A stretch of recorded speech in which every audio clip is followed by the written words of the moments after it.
Životní prostředí je plné energie. Ropa a zemní plyn jsou minulostí. Je ještě vhodné zažhnout oheň o teplotě okolo 1000 stupňů Celsia, abychom vyhřáli obytný prostor pouze na 20 stupňů Celsia?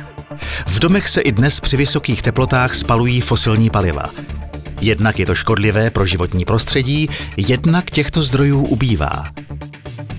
Proto je využívání obnovitelných zdrojů energie nejen potřebné, ale také je vyžadováno legislativou. Toto video vám ukáže, jak místo starého topení olejem využívat v budoucnosti k vytápění budov vzduch z okolí. Dobrým příkladem přechodu na energeticky úsporný systém vytápění je projekt rodiny Schönbergových. Ve dvougeneračním domku z roku 1980 žije 6 osob.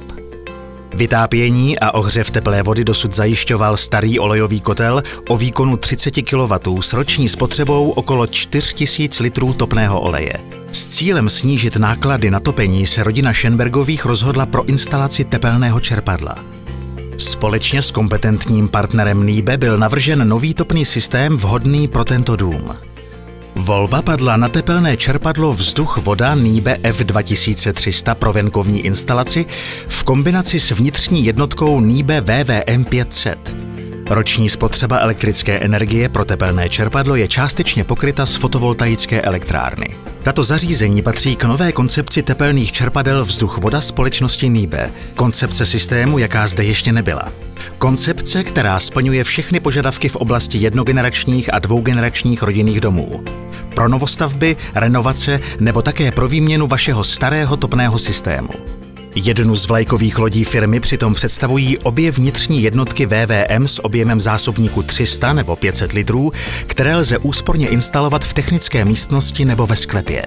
Vhodně dimenzovaná tepelná čerpadla umožňují velký objem teplé vody, hygienicky ohřívané průtočným způsobem. Oběhová čerpadla s plynulou regulací otáček topného a akumulačního okruhu zajišťují maximální účinnost. Možnost využívání přídavného tepla poskytuje připojení termického solárního systému nebo teplovodní krbové vložky. Také lze připojit stávající olejový nebo plynový kotel. Ani ohřev vody v bazénu není problém. Vhodné venkovní jednotky lze snadno a téměř libovolně kombinovat s vnitřními jednotkami VVM, například pro nový rodinný dům, dokonce i s chlazením, zařízení F2040 s plynulou regulací výkonu, pro maximální účinnost v novostavbách a renovovaných domech velmi tichá, vysoce účinná tepelná čerpadla F2030, pro výměnu vašeho starého olejového topení NIBE F2300 s vysokým topným výkonem. Odkud se vlastně bere teplo? Jednoduše řečeno převážně ze slunce, neboť to zahřívá naše okolní prostředí. Vzduch z okolního prostředí je veden přes výparník venkovní jednotky, aby z něj prostřednictvím okruhu tepelného čerpadla odebral tepelnou energii. Tato tepelná energie je převáděna na využitelnou teplotu a přenášena do topné vody. Tak lze například v případě vysoce účinných tepelných čerpadel NIBE F2030 7 kW při venkovní teplotě 2 stupňů Celsia vyprodukovat využitelné teplo o hodnotě až přes 6 kW s teplotou vody 35 stupňů Celsia pro podlahové vytápění, a to při spotřebě elektrické energie pouze 1 kW.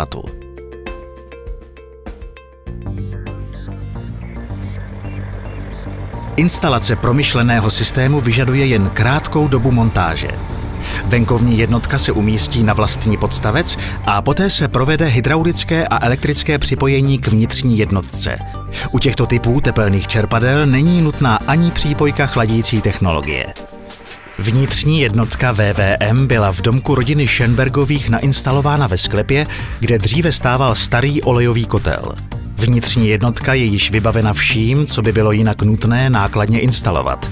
Doba montáže se tak omezuje na minimum. Vnitřní jednotka nejenže splňuje optické požadavky v místě instalace, ale také její ovládání je velmi jednoduché a pohodlné.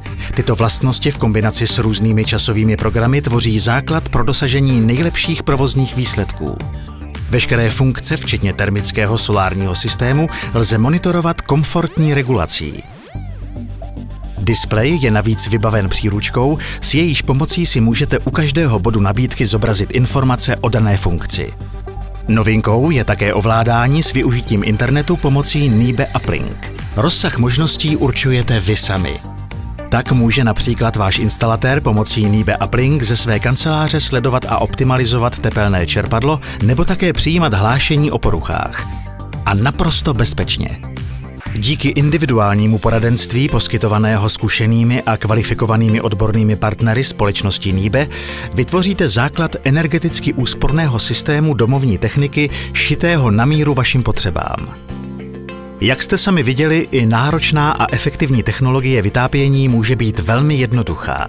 Rozhodněte se pro domovní techniku, která je přizpůsobena na míru vašemu objektu, která zabezpečí váš dům do budoucna, která účinně šetří náklady na vytápění a jejíž ovládání je přitom tak snadné.